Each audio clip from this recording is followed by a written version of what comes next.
Keith was 12 the first time the old man in the well spoke to him. Keith was out playing after dark on the family's small farm near the well. The old well had beams supporting a rope and pulley with a bucket attached, even though Keith was told that well ran dry before he was born. Suddenly he heard someone say his name in a slow, raspy voice. Keith whirled around and saw no one. A look of confusion spread across his face as he heard it again. "Keith!" This time it was said with more force and a bit louder. The voice sounded like one of the old farmers who liked to smoke, thought Keith. Looking down the well, Keith heard the same voice asking, "Have you got anything tasty?" Keith couldn't see anything past the first 12 or so feet down the well, even though it was a full moon.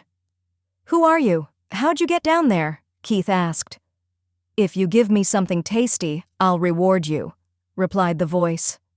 All Keith had were some cookies he had stuffed in his pocket as he left to play. He put those in the bucket and it lowered it. He had lowered it nearly 40 feet and was literally at the end of his rope when he no longer felt the weight of the bucket on the rope. 20 seconds passed and he felt the weight of the bucket again and began to pull the bucket up. As he finished pulling the bucket up to the top, he heard the voice say, "No nice." Keith saw a reflection in the bucket and saw a rectangular piece of silver metal about the size of an army dog tag. It was completely flat and smooth. "Want fresh?" the voice said.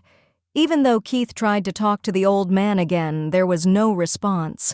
Keith made up a story about where he found the metal and took it to his father, who took it into town and confirmed it was an ounce of pure silver.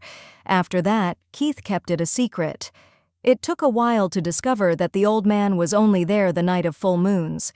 Keith quickly learned that only live things he put in the well would be rewarded, but only once for each item and once every full moon.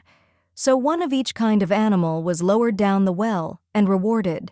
Keith now had a cigar box mostly full of silver pieces by the time he was 16, but had run out of different animals to get rewarded for. It was around this time that a local farmhand went missing. It was also the same time that Keith was rewarded with gold pieces for the first time. Once Keith took over the farm, temp workers seemed to vanish every now and then without explanation from the farm. The old man had finally found something tasty enough to always reward.